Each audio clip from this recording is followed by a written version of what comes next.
Imagine waking up to see the horizon literally on fire, knowing that within minutes thousands of highly disciplined killers will swarm your shores, and their captain has promised exactly 10 pieces of pure silver for every single villager's head brought to their decks. This isn't a scene from Pirates of the Caribbean, and it didn't happen in Nassau or Port Royal. It happened in 1809 along the southern coast of Imperial China, in a village called Sanshan. The villagers had made one fatal mistake.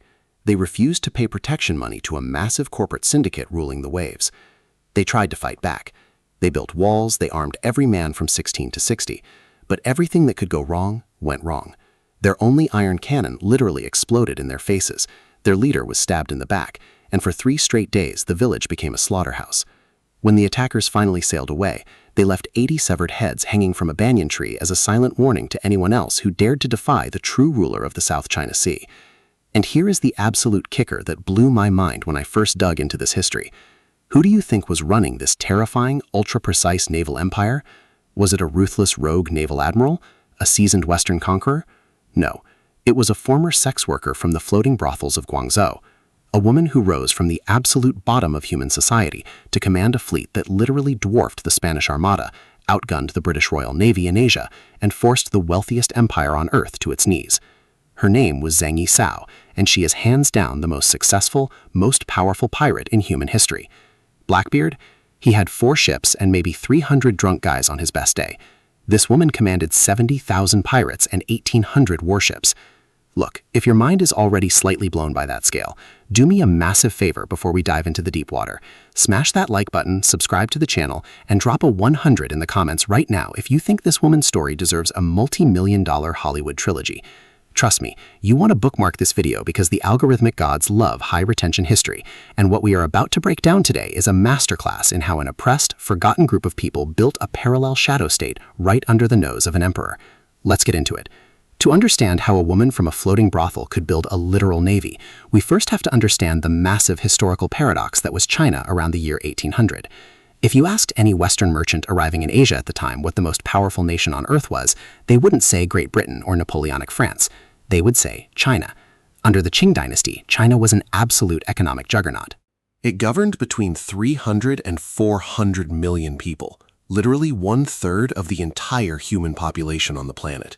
Its economy was the largest on Earth, flooding the global market with tea, silk, and porcelain, while draining Europe of its silver reserves. While European powers were constantly killing each other over shifting colonies and rewriting their laws every few decades, Imperial China had been running essentially the same political operating system for over 2,000 years. Think about it. When Westerners were still hacking at each other with broadswords in muddy fields, Chinese dynasties had already invented gunpowder, perfected bureaucracy, used paper money, and mass-printed books. The current rulers of this ancient machine were the Qing, but to the ethnic majority of China, they were still technically outsiders. They were Manchus, descendants of elite horse-riding warriors from the north who had smashed through the Great Wall in 1644. When they took over, they realized the existing Chinese bureaucracy system was far too sophisticated to replace, so they simply stepped into the driver's seat, kept the engine running, and put themselves in charge. Imagine this realm as a massive gravitational field. At the very center sits the emperor in Beijing, the son of heaven, acting like a supermassive black hole, bending the entire fabric of society around his absolute will. His pull extends through a complex pyramid scheme of viceroys, governors, magistrates, and local scholars, keeping hundreds of millions of people perfectly locked in their places within the cosmic hierarchy. But here is the fatal design flaw of the Qing operating system. The further you get from the black hole in Beijing, the weaker that gravitational pull becomes. If you travel 2,000 kilometers south of the capital, you hit Guangdong, a subtropical province cut off from the rest of China by steep mountain ranges and facing the vast open ocean. Here, the rigid order of the empire completely fractures into the Pearl River Delta. This region was a hyper-dense, fluid maze of thousands of intersecting river channels, hidden mangrove swamps, and shifting islands. It hummed with illegal trade, smuggled goods, and a floating population of people, boats, and markets so crowded that entire cities literally spilled out onto the water. During the 18th century, China's population tripled due to an agricultural boom, and land along the coast completely ran out. But guess what didn't grow? The bureaucracy. The number of imperial magistrates governing Guangdong remained almost exactly the same as it was 100 years prior.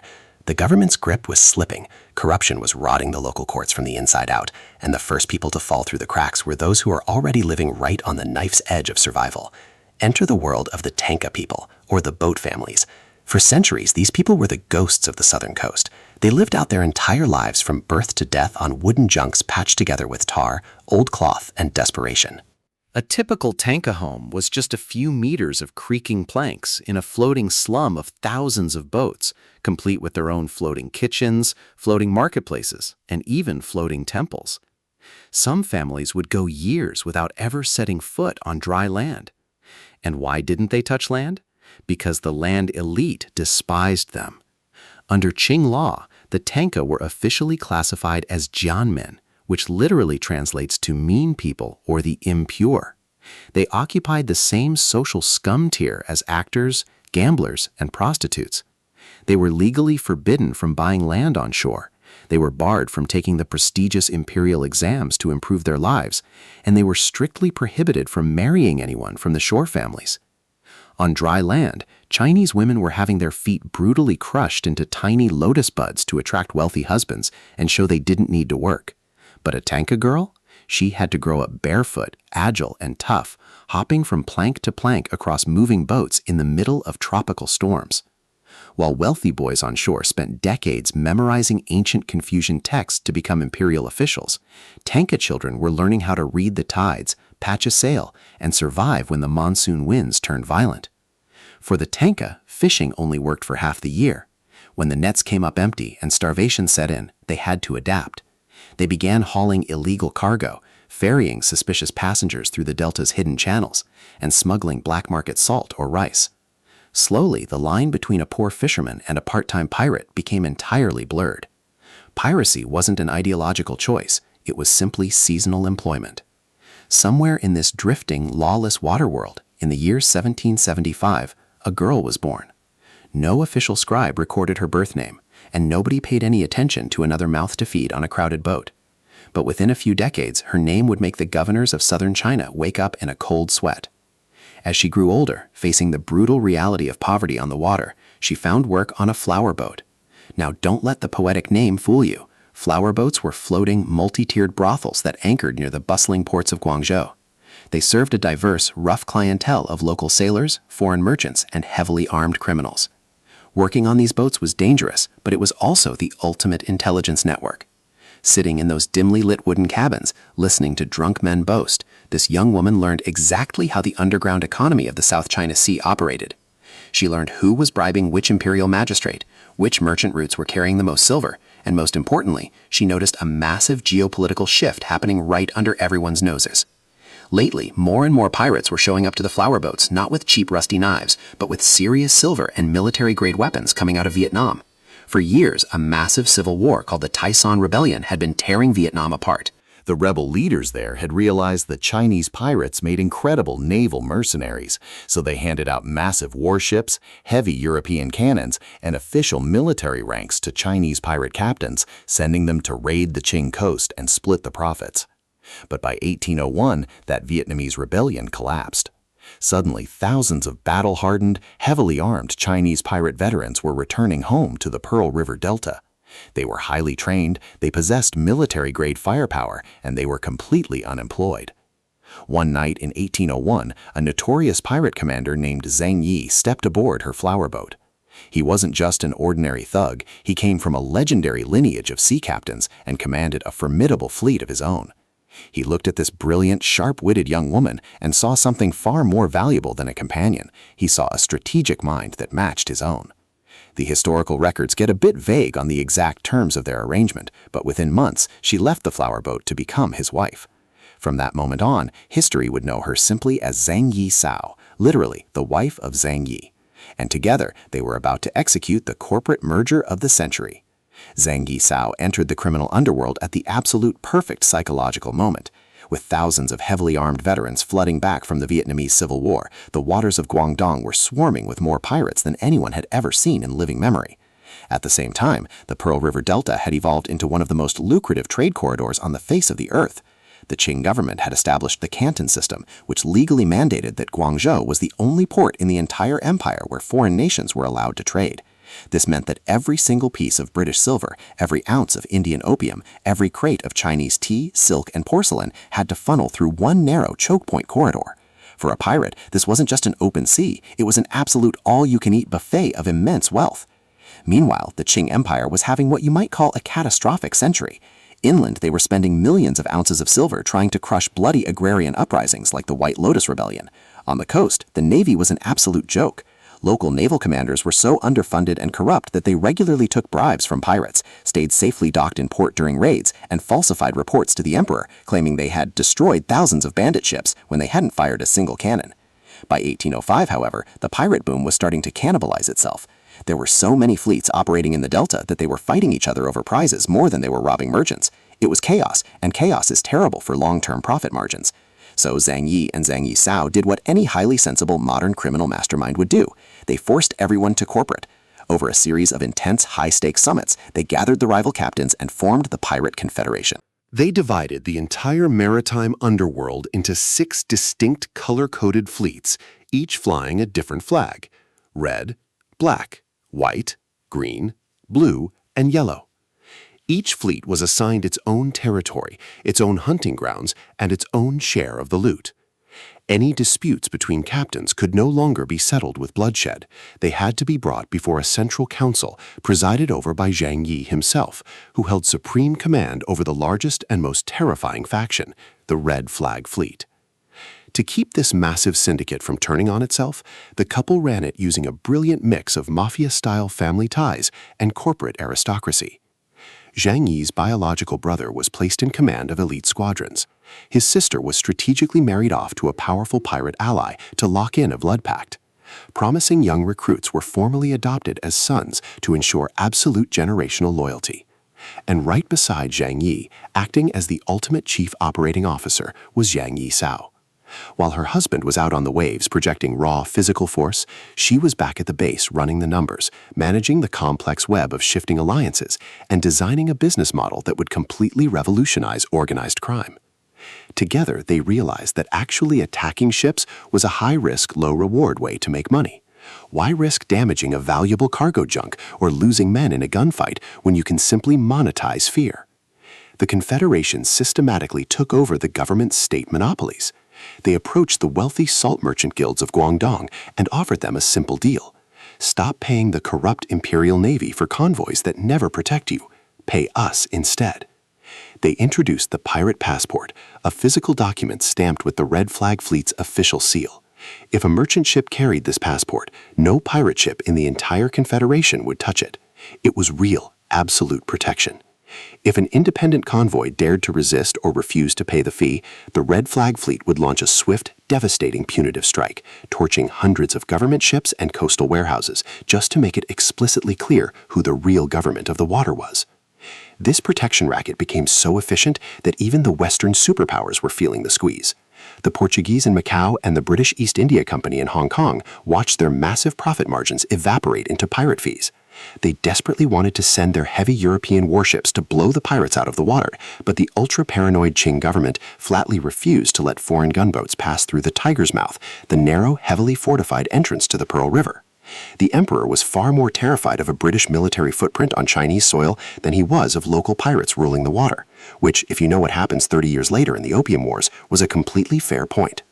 By 1806, every single fisherman, salt merchant, and foreign trader operating in southern China needed a pirate-signed pass just to float. The entire maritime network belonged to the Confederation, and they operated it with a level of speed, brutality, and military precision that left the Imperial government completely paralyzed. Let's step aboard one of these Red Flag Fleet warships to see exactly how they operated on a tactical level. This isn't a sleek, fast Western frigate. This is a modified Chinese cargo junk, about 12 to 15 meters long. It was never originally built for war, but under the Confederation, its wooden decks have been reinforced to carry a dozen heavy iron cannons. Below deck, the ship is essentially a village compressed into a dark, suffocating wooden tube. Space is so tight that over 200 people are packed into a single vessel. Veteran pirates share a tiny bamboo mat with their wives and children, while new recruits and captured prisoners fight for inches of space on the damp planks. The only person living with even a shred of comfort is the captain, who occupies the raised stern cabin at the back of the ship alongside his multiple wives. Let's watch how a typical engagement plays out according to the pirate playbook. Out on the horizon, a pirate scout junk spots an Imperial government convoy. The vessels are flying the official banners of the Qing Navy, proving they haven't paid their seasonal protection fees. The pirate captain waits patiently until the convoy enters a narrow, shallow channel flanked by hidden rocky outcroppings. At a single flag signal, dozens of hidden pirate war junks suddenly explode from behind the rocks, completely surrounding the Imperial ships before they can even deploy their sails. When the pirate guns erupt, they don't fire standard solid iron cannonballs. They fire grape shot made from bags of jagged, rusty nails, chopped up copper coins, and broken glass. This devastating anti-personnel ammunition shreds through wooden decks and human flesh with horrific efficiency. On the decks, highly trained three-man teams work massive, heavy firearms called jingles, while sniper teams scale the bamboo masks to hurl 9-meter-long iron-tipped pikes down onto the enemy crew. Next come the stink pots, earthenware jars packed tight with sulfur, gunpowder, and high-proof grain liquor, lit on fire and hurled onto the enemy decks, turning the target ship into a choking, blinding inferno. Before the smoke can even clear, the pirates hurl their grappling hooks, draw their long-handled broadswords, tridents, and heavy rattan shields, and leap across the gap onto the burning decks. For the merchant sailors, surrender is immediate, but for the captured Imperial Navy crews, they receive absolutely zero mercy. The pirates regularly nailed the naval officers' feet directly to the wooden planks with iron spikes, beating them mercilessly before hacking them apart. In one notorious account recorded by a captured British East India Company clerk named Richard Glasspool, a pirate stepped forward, cut open the chest of a still-living Qing naval officer, pulled his heart out with his bare hands, and took a massive bite out of it like a piece of fruit.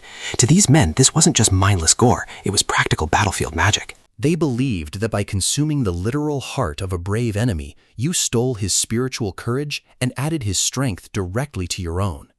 Once the convoy's silver, silk, and opium are secured, the squadron doesn't stop. They sail right up the inland rivers to strike the nearest coastal town. The strategy here is identical: spread absolute, paralyzing terror and name a price. If a town refuses to pay the pirate taxes, the entire population is executed and the buildings are leveled. Some towns try to bargain. Others learn to pay early, sending boatloads of silver, rice, and roasted pigs directly to the fleet's floating temples as an offering to the gods of the sea. By late 1806, this protection system was so deeply entrenched that the Pirate Confederation opened up physical brick-and-mortar protection offices all along the southern coast. They even established a formal tax bureau right in the heart of the government-controlled city of Guangzhou. If you were a merchant, you didn't go to a dark alley to pay your protection money. You walked into a pirate office, filled out a form, and paid your fees just like you were renewing a standard corporate business license. The Red Flag Fleet Penal Code. Code 1. Unregistered plunder or hiding loot from the common treasury. Immediate decapitation. Code 2. Disobeying orders from a superior officer or the queen. Immediate decapitation. Code 3. Rape of female captives or consensual sex without permission. Execution. Male beheaded, female weighted, and drowned. But right when the Pirate Confederation reached the absolute peak of its power, disaster struck. In November 1807, a violent typhoon slammed into the southern coast. Some records say Zheng Yi was caught in the storm and drowned. Others claim he was struck by a rogue Imperial cannonball during a chaotic night skirmish. Either way, the Supreme Commander was dead, and a massive power vacuum suddenly opened up at the heart of the multi-million-dollar Syndicate. In the world of piracy, a captain's death almost always means one thing: an immediate, bloody civil war. Rival fleet commanders from the Black and Yellow Flag fleets began sharpening their swords, preparing to slice up the Red Flag fleet's lucrative territories for themselves. But before anyone could make a single move, the widow, Zheng Yi Sao, stepped directly into the vacuum and took absolute command. Now, how did a woman in an intensely patriarchal, conservative Confucian society pull this off without getting assassinated on day one? Because unlike her rivals, she already possessed absolute legitimacy. For 6 years, she hadn't just been sitting at home. She had sailed directly alongside her husband, helped plan his most successful naval campaigns, negotiated the delicate corporate mergers of the fleets, and was highly respected by every senior captain in the Syndicate. First, she secured the absolute loyalty of her husband's immediate family. Then she executed her boldest, most scandalous political move. She took a young, incredibly charismatic captain named Zhang Bao, who had originally been adopted as a son by her late husband, and formally married him, placing him in direct tactical charge of the Red Flag Fleet. By traditional Chinese standards, a widow remarrying was already heavily frowned upon. But marrying her own adopted stepson? That was an absolute cultural nuclear bomb of a scandal.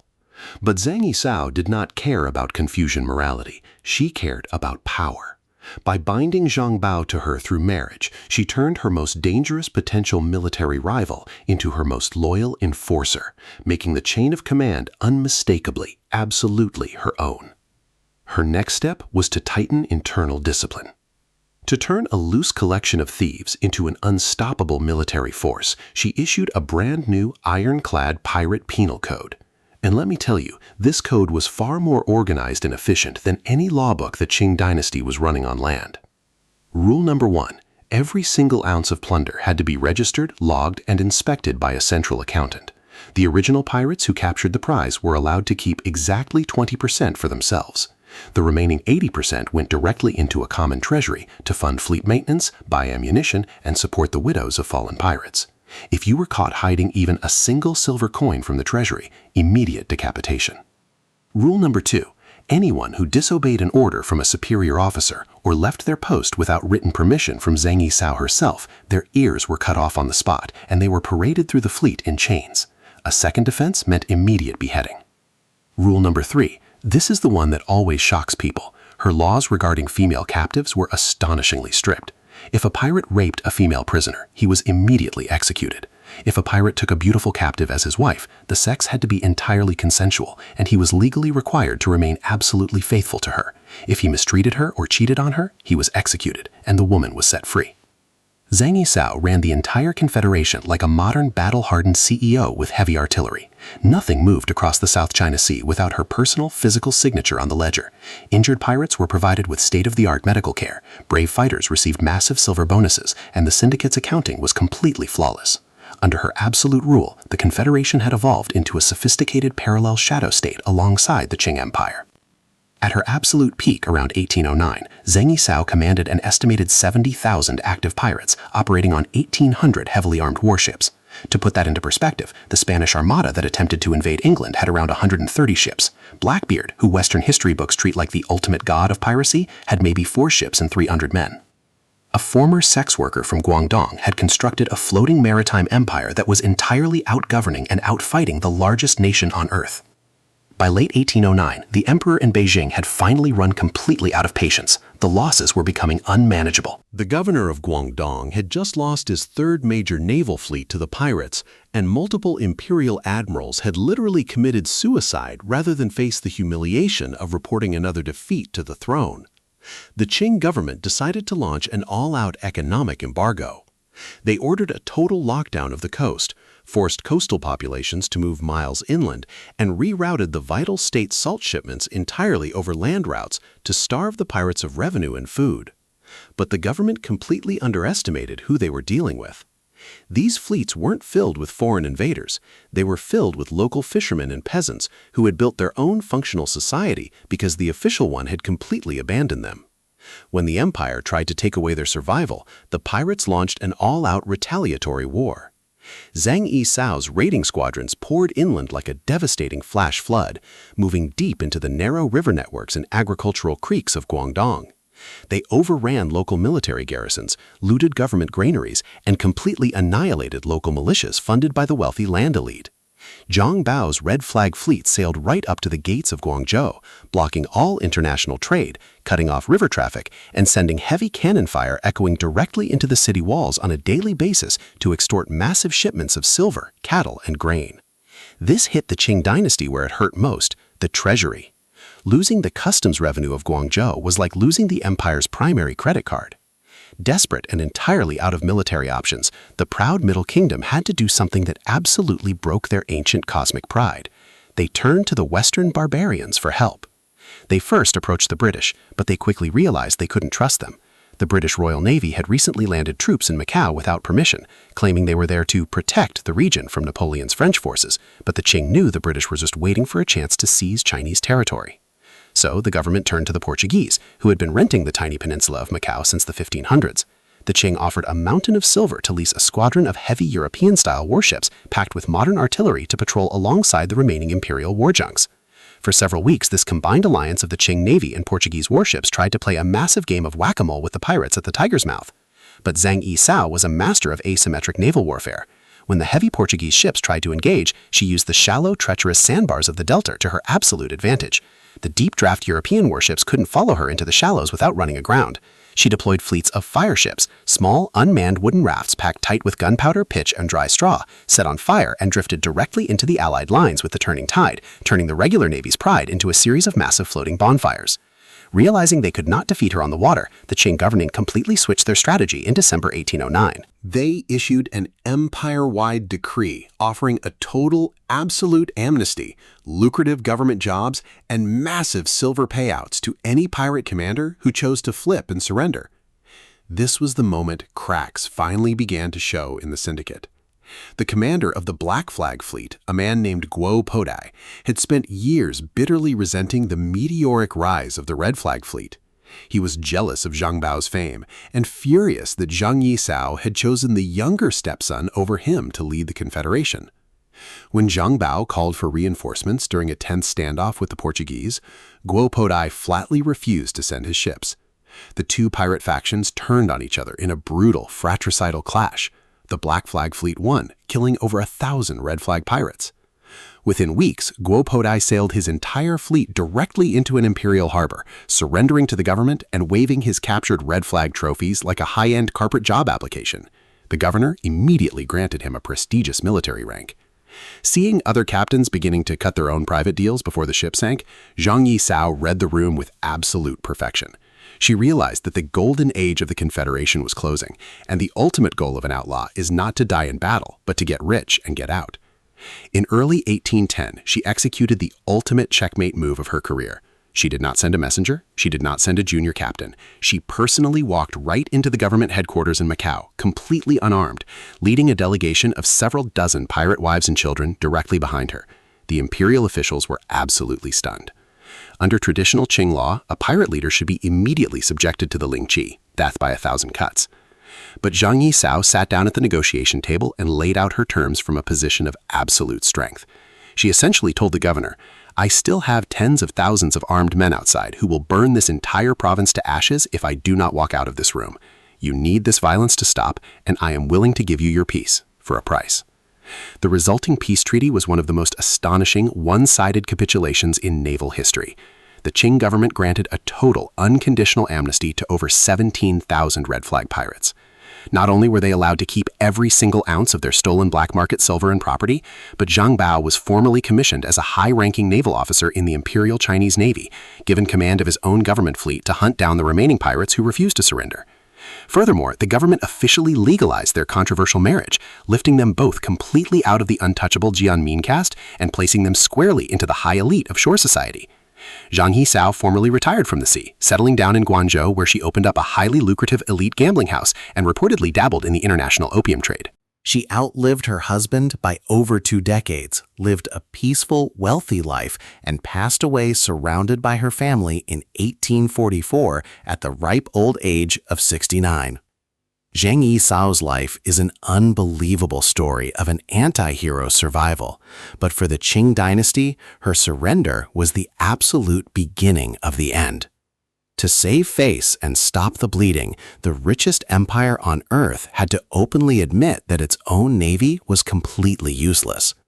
They had to borrow foreign European warships, offer massive bribes to criminals, and call a total military humiliation a victory. This massive display of maritime weakness did not go unnoticed. 30 years later, in 1839, British warships returned to these exact same waters during the First Opium War. This time, they didn't ask for permission to pass through the tiger's mouth. They blasted their way straight through the imperial defenses, forced open China's exclusive markets, carved out colonial treaty ports like Hong Kong, and used anti-piracy operations as their absolute favorite excuse to justify colonial expansion and strip Beijing of its territorial sovereignty. The structural damage done to the dynasty by the pirate crisis was so severe that the imperial machine never truly recovered, leading to the ultimate collapse of the Qing Dynasty in 1911. But if you think piracy disappeared with the wooden warships, you are missing the entire point of this history. Right now, in the crowded shipping lanes of the Malacca Strait, the Singapore Strait, and the volatile waters off the Gulf of Aden, piracy is hitting record highs. Whenever a modern state collapses into civil war, just like Somalia did a few decades ago, or whenever a severe financial crisis leaves local fishermen with empty nets and zero economic opportunities on shore, the water world immediately reclaims its own. Pirates were never just random bandits out for mindless chaos. Throughout history, they have acted as a violent parallel ecosystem, taxing trade, enforcing their own brutal laws, and redistributing wealth when the official government completely fails to provide a fair operating system for its people. Zheng Yi Sao was definitely not the first person to realize that when a government leaves a vacuum on the water, anyone with enough courage, intelligence, and firepower can step in and build their own empire, and she certainly won't be the last. All right, family, that is the insane, unfiltered story of Zheng Yi Sao and her floating shadow empire. Now, I want to hear your absolute best takes in the comment section. Do you think the Qing government made the right call by giving her a total amnesty, or did they completely sign their own death warrant by showing the Western powers how weak their navy actually was? Drop your thoughts below. I actively read the comments, and I'll be pinning the most brilliant breakdown to showcase right at the start of our next video. If you've watched all the way to this point, you are an absolute legend. Please smash that like button, subscribe to the channel, and share this video with your history teacher, your friends, or anyone who thinks history is boring. Your views and interactions are the only thing that keeps an independent creator like me going. Thanks for watching, welcome to the channel, and I'll see you all in the next deep dive. Peace.